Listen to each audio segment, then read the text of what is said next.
फालतू में ऐसी दवाएं हमारे यहाँ बहुत मिलती हैं। और एक उदाहरण देता हूँ, हमारे यहाँ ऐसे बहुत सारे बच्चों के लिए बेबी फूड और बेबी पाउडर्स बेचे जाते हैं जो दुनिया में कोई नहीं बेचता, कहीं नहीं बिकते। हमारे देश में जो छोटे छोटे बच्चे हैं उनके लिए बेबी पाउडर के नाम पर बहुत सारे ब्रांड हैं, सेरेलक है, नेस्टम है, लैक्टोजन है, ये दुनिया में कहीं नहीं बिकते। अगर आप अमेरिका जाएंगे किसी दुकान में नहीं मिलेगा ये आपको, यूरोप में भी नहीं। अमेरिका यूरोप में तो हम लोग देखते हैं कि वहाँ बड़े बड़े शहरों में होर्डिंग्स लगाए जाते हैं और उन पर लोगों को समझाने के लिए लिखा जाता है baby powder not baby killer. वो कहते हैं कि ये बेबी पाउडर नहीं है, बच्चों को मार डाले ऐसी चीज। अमेरिका यूरोप में कोई अपने बच्चों को ये नहीं देता, नेस्टम, सेरेलक, लैक्टोजन, लेकिन भारत में पता नहीं कितने परिवारों में बच्चों को ये खिलाया जा रहा है। पैसे भी बर्बाद हो रहे हैं, बच्चे भी खराब हो रहे हैं। मैं बहुत बार भारत सरकार के मंत्रियों से ये कहता हूँ कि जब कोई दवा अमेरिका में बंद हो चुकी है, कनाडा में बंद है, यूरोप के देशों में बंद है और विश्व स्वास्थ्य संगठन ने उसे बंद करने का आदेश दे रखा है, तो आप उस दवा को भारत में क्यों बंद नहीं करते? तो इसका गोल मोल जवाब देते हैं। लेकिन इसका सही जवाब ये होता है कि दवा बेचने वाली और दवा बनाने वाली जो कंपनियां हैं वो हमारे नेताओं को बहुत बड़े पैमाने पर रिश्वत देती, घूस, रिश्वत और भ्रष्टाचार हमारे देश के हर विभाग में है। ये चिकित्सा का जो विभाग है, ड्रग्स एंड फार्मास्यूटिकल का जो हमारे देश का विभाग है, ये सबसे ज्यादा भ्रष्ट है। वैसे तो सभी विभाग भ्रष्ट हैं, लेकिन ये बहुत भ्रष्ट है। इसमें क्या होता है कि दवा बनाने के लिए कोई कंपनी अमेरिका से भारत आ जाती है और वो ऐसी दवा बनाने का लाइसेंस भारत सरकार से ले लेती है जो दवा बनाने का लाइसेंस उसे अमेरिका में भी नहीं मिलता।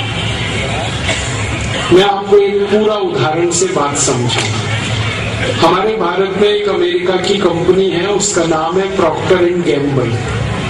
ये अमेरिकन कंपनी है।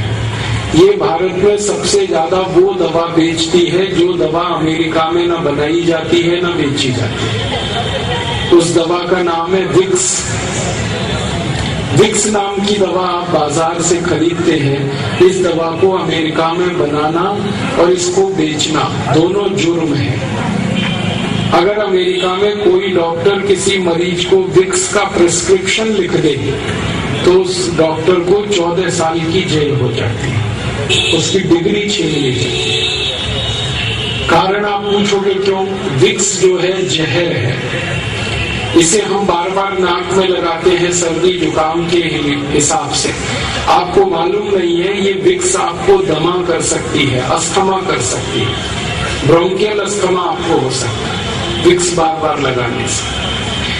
इसलिए दुनिया भर में विश्व स्वास्थ्य संगठन ने और दुनिया भर के वैज्ञानिकों ने इस विक्स को जहर घोषित किया है। जो जहर है विक्स वो भारत में सबसे ज्यादा बिकता है। आप रायगढ़ में किसी केमिस्ट की दुकान पर सवेरे से शाम तक खड़े होकर ये देखिए कि कौन सी दवा सबसे ज्यादा बिक रही है, तो वो एक ही दवा है, विक्स। जो दवा अमेरिका में नहीं बिक सकती वो भारत में हाईएस्ट सेलिंग मेडिसिन है, सबसे ज्यादा बिकने वाली दवा। कारण क्या है? हमारे देश की सरकार ने प्रॉक्टर एंड गैम्बल कंपनी को लाइसेंस दे रखा है विक्स बनाने का और वो धड़ल्ले से बना रही है। टेलीविजन पे रोज उसका विज्ञापन आता है, जबकि कानून के हिसाब से किसी दवा का विज्ञापन टेलीविजन में नहीं दिया जा सकता। ये कानून है। हमारे भारत में भी ये कानून है, अमेरिका में तो है ही ये कानून। सैकड़ों बार आता है और सरकार कुछ करती नहीं, क्योंकि वो सरकार ही है जो उसको लाइसेंस दे के बैठी है। और ये कैसे होता है? ये पैसे की ताकत से होता है, रिश्वत से होता है, घूसखोरी से होता है। टेलीविजन में आपको बताया जाता है कि खांसी हो गई है तो विक्स की गोली लो, गले की खिचखिच दूर करो। ये अपराध है बोलना टेलीविजन पे, क्राइम है। कानून के हिसाब से ये क्राइम है, क्रिमिनल एक्टिविटी। लेकिन हमारे यहाँ ये हो रहा है, कारण उसका घूसखोरी, रिश्वतखोरी, भ्रष्टाचार, और वो दवा हम खरीद रहे हैं। और ये दवा भी हम जब खरीदते हैं ना, विक्स तो कितनी महंगी मिलती है। 25 ग्राम विक्स 40 रुपए की है, 50 ग्राम 80 रुपए की है, 100 ग्राम 160 की है, 1 किलो 1600 रुपए की है। अब 1600 रुपए किलो विक्स हम नाक में लगा रहे हैं, 400 रुपए किलो बादाम नहीं खा रहे, 200 रुपए किलो काजू नहीं खा रहे, 300 रुपए किलो गाय का घी नहीं खा सकते, 1600 रुपए किलो की विक्स लगा लेते।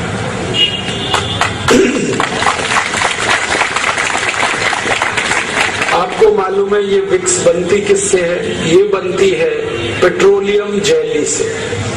और पेट्रोलियम जेली अगर बाजार से आप खरीदो तो 60-70 रुपए किलो में सबसे अच्छी क्वालिटी की मिल जाती है। घटिया क्वालिटी की पेट्रोलियम जेली खरीदो 15, 20, 25 रुपए किलो में मिल जाती है। तो जो दवा 50-60 रुपए किलो में बाजार में मिल रही है पेट्रोलियम जेली, उसको एक अमेरिकन कंपनी 1600 रुपए किलो में बेच रही है। ऐसी लूट मचा रखी है इस देश में। अगर आप गणित का हिसाब निकालेंगे तो विक्स की बिक्री में इस प्रॉक्टर एंड गैम्बल कंपनी को 20,000% से ज्यादा का मुनाफा है। और ये मुनाफा आपकी जेब से लूटा जा रहा है और सरकार इस घोटाले में शामिल है। सरकार ने लाइसेंस दे रखा है, आंखें बंद कर रखी हैं, कंपनी लूट रही है पूरे देश को और दवा ऐसी बेची जा रही है जो कहीं नहीं बिकती पूरी दुनिया। हम सब लोग विदेश प्रवास पे जाते रहते हैं और कई बार वहां के डॉक्टर्स और चिकित्सा विशेषज्ञों से बातें करते हैं तो वो हैरानी से हमसे ये पूछते हैं कि भारत में ये कैसे संभव होता है कि पॉइजन मेडिसिन को बेचा जाता है, एक जहर दवा को बेचा जा सकता है भारत। ये हमारे यहाँ होता रहता है। और एक उदाहरण देता हूँ, एक विदेशी कंपनी हमारे यहाँ एक दवा बनाती है और बेचती है, उसका नाम है आयोडेक्स। आपने इसका विज्ञापन सुना होगा, आयोडेक्स मलिए काम पे चलिए। ये आयोडेक्स नाम की दवा हर चोट और मोच के लिए आपको कहा जाता है कि आप इस्तेमाल करो। दुनिया में कोई देश नहीं है जो इसका इस्तेमाल करता आयोडेक्स का। अमेरिका, कनाडा जैसे सब देशों में ये बंद है, 20 साल पहले बंद है, लेकिन भारत में धड़ल्ले से बिक रही है। फालतू में ऐसी दवाएं हमारे यहाँ बहुत बनती है। तो ऐसा हमारे देश में ये बहुत बड़ा घटाटोप है, घोटालेबाजी, रिश्वतखोरी में पूरा चिकित्सा व्यवस्था डूबी हुई है हमारी। और इस चिकित्सा व्यवस्था का एक कड़वा सच है और मैं पहले से आपसे माफी चाहता हूं, लेकिन जरूर वो कड़वा सच ये है कि ये जितनी बेकार की दवाएं हैं, फालतू की दवाएं, इरेशनल, इररेलेवेंट मेडिसिन, जहरीली दवाएं, इन सबको डॉक्टर्स आपको लिखते हैं एक ही लालच में कि उनको कमीशन मिलता है इन दवाओं को बिकवाने में।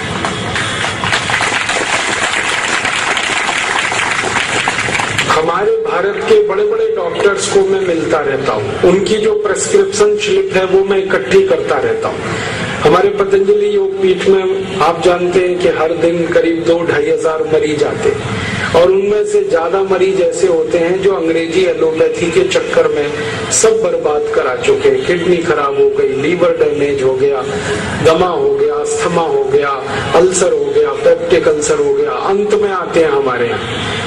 तो पहले कहाँ कहाँ इलाज कराया हम उनसे पूछते हैं तो उनके प्रेस्क्रिप्शन स्लिप में देखता हूँ तो डॉक्टर्स की लिखी हुई ऐसी ऐसी दवाएं देखकर मैं हैरान हो जाता हूँ जिन दवाओं को कोई भी ईमानदार और संवेदनशील डॉक्टर अपने को नहीं खिला सकता, अपने घर परिवार के लोगों को नहीं दे सकता, वो दवाएं डॉक्टर मरीजों को लिखता रहता है। और जब वो स्लिप लेके हम डॉक्टर्स को मिलते हैं और कहते हैं कि आपने ये दवा कैसे लिख दी इस मरीज को, क्योंकि इस दवा के तो 100 से ज्यादा दुष्परिणाम है, दुनिया के इतने देशों में ये बैन है, आपने कैसे लिखा इसको, तो वो डॉक्टर्स जो है ना मुस्कुरा के रह जाते हैं। और जो थोड़े हमारे नजदीकी हैं वो कहते हैं क्या बताएं भाई, कमीशन मिलता है इसमें, और कमीशन थोड़ा बहुत नहीं मिलता, 40% तक मिलता है। आपको शायद ये बात मालूम है या नहीं कि अगर आप किसी केमिस्ट की दुकान से 1000 रुपए की दवाएं खरीद रहे हैं, किसी डॉक्टर की स्लिप पर लिखी हुई, प्रेस्क्रिप्शन स्लिप पर लिखी हुई, तो उसमें से 400 रुपए डॉक्टर के पास जाएगा। ये सारे केमिस्ट जो है ना डॉक्टर्स के साथ जुड़े हुए हैं, कमीशन खोर हैं। वो दवा बेचेंगे, मुनाफा आएगा, उसमें से 400 रुपए डॉक्टर के पास पहुंच जाएगा। और ये काम और बड़े पैमाने पर होता है जब बड़ी बड़ी कंपनियां अपनी दवाएं डॉक्टर से लिखवाने के लिए कमीशन देती हैं। कैसे कमीशन देती हैं? बहुत सारी कंपनियां डॉक्टर्स को कार देती हैं, गिफ्ट में कार दे देती हैं, टेलीविजन दे देती है, मोटरसाइकिल दे देती हैं, घर में एसी लगवा देते हैं। कई कंपनियां तो डॉक्टर्स के परिवारी लोगों को स्विट्जरलैंड घूमने का टिकट दे देती हैं, हांगकांग सिंगापुर का टिकट दे देते हैं, कहते हैं जाओ खरीदी करके आओ।